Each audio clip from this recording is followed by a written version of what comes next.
Veganism या vegan शब्द अक्सर डिबेट्स और डिस्कशन में सामने आता रहा है। दशकों पहले इस टर्म को कॉइन किया गया था, पर इसे मेन स्ट्रीम में आने में काफी साल लग गए क्योंकि साइंटिफिक स्टडीज ने वीगन और वेजिटेरियन कैटेगरीज को एक ही जैसा माना और पिछले करीब 5 सालों में ये पर्सपेक्टिव बदला है। तो इस वीडियो में हम जानेंगे कि क्या है वीगनिज्म और इसके पीछे का डिबेट। दोस्तों, पिछले कुछ सालों में डाइट और मील्स के कॉन्टेक्स्ट में वीगन शब्द काफी चर्चा में रहा है। सोसाइटी के कन्वेंशनल वेजिटेरियन और नॉन वेजिटेरियन सेक्शन से अलग एक वीगन सेक्शन भी तेजी से बन रहा है। यूएन ने वीगनिज्म पर शिफ्ट होने और इसको फ्यूचर बताते हुए 2010 में ही एक रिपोर्ट पब्लिश की थी। हालांकि इस पर तेजी से काम होना पिछले कुछ सालों में ही शुरू हुआ है। द वीगन सोसाइटी की स्थापना 1944 में जरूर हुई थी, पर इसका इतिहास कई 100 साल पुराना है, जब लोगों ने मीट, डेयरी प्रोडक्ट और जानवरों से निकला या बना हुआ कोई भी प्रोडक्ट कंज्यूम करने से अपने आप को दूर किया।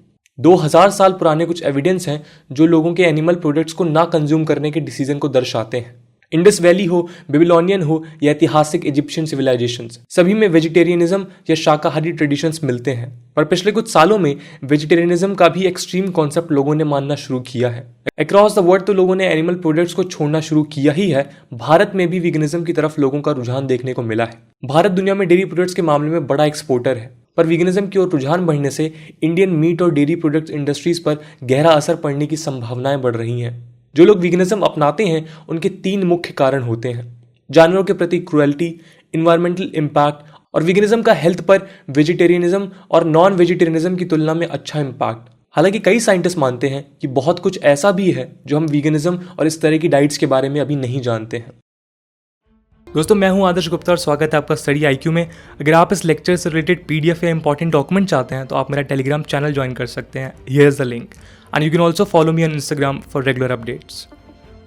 दोस्तों, वीगन्स वो लोग होते हैं जो किसी भी तरह से जानवर के प्रति क्रुएलिटी या एक्सप्लॉयटेशन देखना पसंद नहीं करते।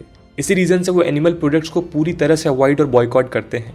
Vegans meet, fish, sea food के अलावा एग्स, हनी और डेयरी प्रोडक्ट्स भी कंज्यूम नहीं करते। ये लोग ऐसे कपड़े भी नहीं पहनते जिसमें किसी भी रूप से जानवर का कोई अंश होता है।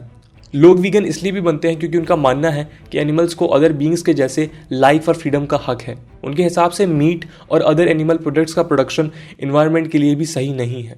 कई लोग वेजिटेरियनिज्म और वीगनिज्म में कंफ्यूज रहते हैं, पर इनमें कुछ प्राइमरी डिफरेंस है।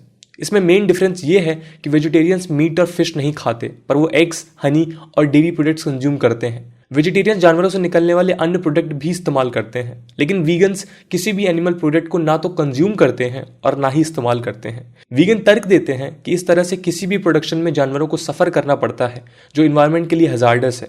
आर्गुमेंट में वीगन होने के पॉजिटिव हेल्थ इंपैक्ट्स भी सामने लाए जाते हैं। दोस्तों, भारत में वीगनिज्म को लेकर नीटिजन्स और सोशल मीडिया काफी एक्साइटेड है। इस दौरान भारत में वीगनिज्म ट्रेंड भी शुरू हुआ है। अब तक हमने वीगनिज्म, वेजिटेरियन और नॉन वेजिटेरियन के बारे में समझा। अब आगे बढ़ते हैं और देखते हैं कि भारत में इसको लेकर क्या नजरिया है और उसके क्या इम्पैक्ट्स हैं। दुनिया में लंबे समय तक वेजिटेरियन कैपिटल कहलाने वाला देश भारत अब प्लांट बेस्ड फूड की ओर अट्रैक्ट हो रहा है। दशकों से भारत में डेयरी प्रोडक्ट्स हर घर में खाने का हिस्सा रहा है, पर पिक्चर अब बदलती नजर आ रही है और बड़ी मात्रा में लोग वीगनिज्म की ओर बढ़ रहे हैं। सोशल मीडिया का रोल इसमें अहम है। सोशल मीडिया प्लेटफॉर्म्स पर एनिमल क्रूएल्टी को लेकर कई वीडियोस, इमेजेस और रीजनिंग दी जाती हैं। इससे लोग इन्फ्लुएंस होकर वीगनिज्म पर शिफ्ट हो रहे हैं। कई सेलिब्रिटीज ने डेयरी प्रोडक्ट्स छोड़ दिए हैं। वीगन इन्फ्लुएंसर्स ने सोशल मीडिया पर अटेंशन पाया है और इससे इंडिया में वीगन्स बढ़े हैं। वीगन फ्रेंडली ईटेबल्स की बढ़ती डिमांड को लेकर कई रेस्टोरेंट और फूड कंपनीज ने अपने मेन्यूज बदले हैं। हालांकि देश में बड़ी मात्रा में प्लांट बेस्ड फूड खाया जाता है, पर दोस्तों याद रखें कि घी, बटर और चीज एनिमल बेस्ड फूड है और वीगनिज्म में इन्हें भी बॉयकॉट किया जाता है। इसके सब्स्टिट्यूट और रिप्लेसमेंट प्रोडक्ट्स के लिए कई वेबसाइट सामने आई हैं जो वीगन प्रोडक्ट्स की वाइड रेंज देती हैं। इन सब बातों के बाद हम ये भी नहीं भूल सकते कि इंडिया एक डाइवर्स कंट्री है। यहाँ कई डाइवर्स कल्चर के लोग रहते हैं, जिनमें से ज्यादातर नॉन वेजिटेरियन है। इसलिए एटलीस्ट अभी तो हम कोई कंक्लूसिव स्टेटमेंट नहीं दे सकते कि इंडिया वीगनिज्म के कॉन्सेप्ट को पूरी तरह अपना पाया है। इंडिया का वीगनिज्म की जर्नी में आगे बढ़ने के लिए कई सारे चैलेंजेस हैं। केवल 2018 से 19 में ही इंडिया में 187.7 मिलियन टन्स मिल्क प्रोड्यूस हुआ, जिससे इंडिया दुनिया का सबसे बड़ा डेयरी प्रोड्यूसर बन गया। पिछले 5 डिकेड्स में मिल्क का डेयरी पर कैपिटा कंजम्पशन 110 ग्राम से 394 ग्राम्स हो चुका है। इंडिया में डेयरी प्रोडक्ट्स फूड और लाइफस्टाइल का एक इंपॉर्टेंट पार्ट है। दोस्तों, इंडिया में बड़ी मात्रा में नॉन वेजिटेरियन पॉपुलेशन रहती है। नेशनल फैमिली हेल्थ सर्वे 2015-16 के मुताबिक इंडिया में 42% विमेन और 48.9% मेन फिश, चिकन और मीट वीकली कंज्यूम करते हैं। बड़े पैमाने पर कई गवर्नमेंट सर्वेज ये बताते हैं कि केवल 23 से 37% पॉपुलेशन ही वेजिटेरियन है।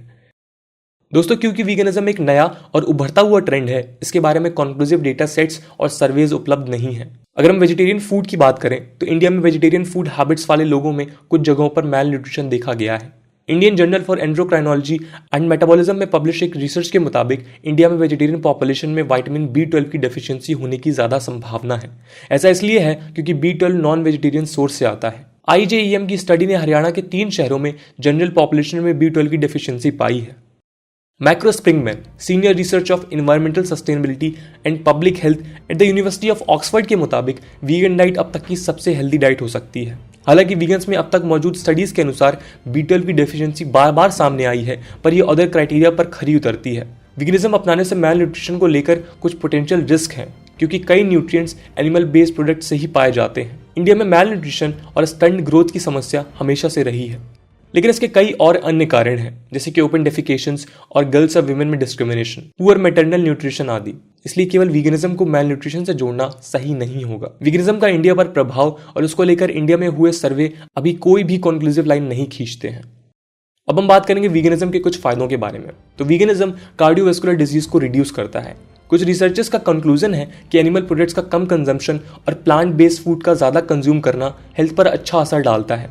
शेफील्ड हैलम यूनिवर्सिटी के डेविड रोजरसन ने पिछले दशक में effects of dietary interventions on physical health पर स्टडी की है और उन्होंने पाया कि वीगनिज्म हेल्थ के लिए अच्छा साबित हो सकता है। ये कार्डियोवैस्कुलर डिजीजेस को कम करता है। वीगनिज्म में एनिमल प्रोडक्ट्स कंज्यूम नहीं होते हैं, जिससे ओबेसिटी और कोलेस्ट्रॉल की समस्या कम होने से हार्ट रिलेटेड प्रॉब्लम्स कम हो जाती हैं।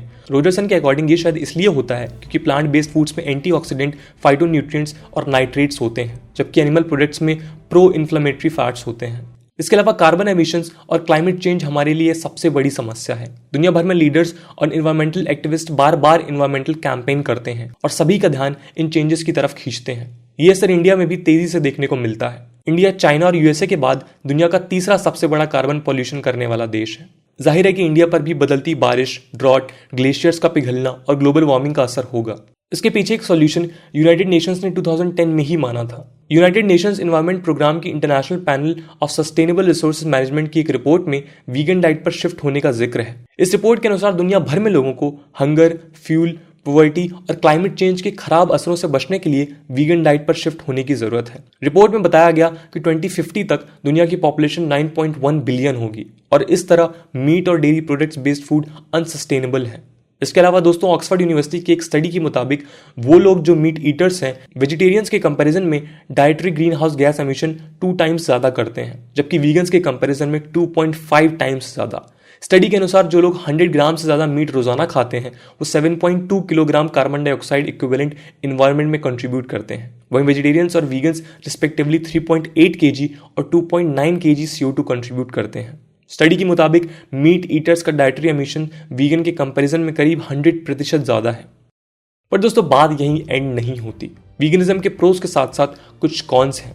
हालांकि वीगनिज्म के हेल्थ और एनवायरनमेंट पर पॉजिटिव इंपैक्ट्स देखने को मिलते हैं, पर साइंटिस्ट का मानना है कि अभी भी एविडेंसेस की जरूरत है। वीगन एथलीट्स और सिटीजन्स पर सर्वेस के बाद भी साइंटिफिक एविडेंसेस कोई भी एग्जैक्ट कंक्लूजन ड्रॉ करने के लिए कम है। इसके अलावा साइंटिस्ट ने यह भी पाया है कि जब वेजिटेरियंस और वीगन्स पर सर्वे किया गया तो उनमें मीट ईटर्स के कंपैरिजन में ज्यादा हेमोग्राफिक स्ट्रोक्स के केसेस देखने को मिले, लेकिन स्टडी में वीगन कम नंबर्स में थे, तो कोई फर्म कंक्लूजन ड्रॉ नहीं किया जा सकता। वीगन लॉबी का मानना है कि मीट बेस्ड डाइट के कंपैरिजन में उनकी डाइट के रिजल्ट में स्टमक स्ट्रांग रहता है और कई कैंसर्स के रिस्क रिड्यूस होते हैं। हालांकि एक्सपर्ट्स का कहना है कि उनके पास कोई कॉन्क्रीट एविडेंस नहीं है जो उस क्लेम को बैकअप कर सके। यूएस में गैस्ट्रोइंटेस्टाइनल ट्रैक्ट से जुड़े सभी कैंसर्स पर आधारित एक स्टडी में वीगन्स और नॉन वीगन्स के बीच कोई फर्क नहीं पाया गया। 2 अदर स्टडीज जो वीगन्स में कोलोरेक्टल कैंसर के रिस्क पर आधारित थी, उन्होंने भी नॉन वेजिटेरियंस के कंपैरिजन में कोई सिग्निफिकेंट डिफरेंस नहीं दिखाया है।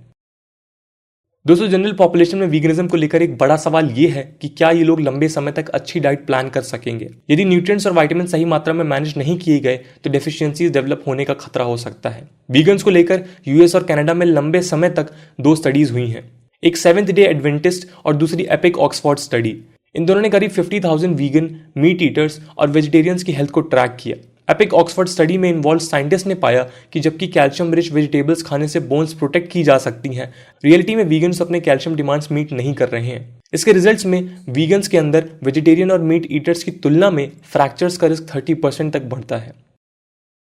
वीगनिज्म की फील्ड में फंडिंग बढ़ाई जा रही है। मेनली स्पोर्ट्स साइंस फील्ड में शुरू हुआ है, जहां फास्टर, हायर और स्ट्रॉन्गर होने की मांग कभी खत्म नहीं होती। फिलहाल एविडेंसेस और रिसर्चेस कम है, पर आने वाले सालों में वीगनिज्म के बारे में कई और रिसर्चेस हमारे सामने आएंगी और तब शायद हम वीगनिज्म को और बेहतर तरीके से समझ पाएं। दोस्तों, आज की वीडियो के लिए इतना ही। आई होप आपको वीडियो पसंद आया होगा, और अगर पसंद आया है तो दोस्तों के साथ शेयर करना ना भूलें। मिलते हैं अगले वीडियो में, तब तक के लिए जय हिंद, जय भारत।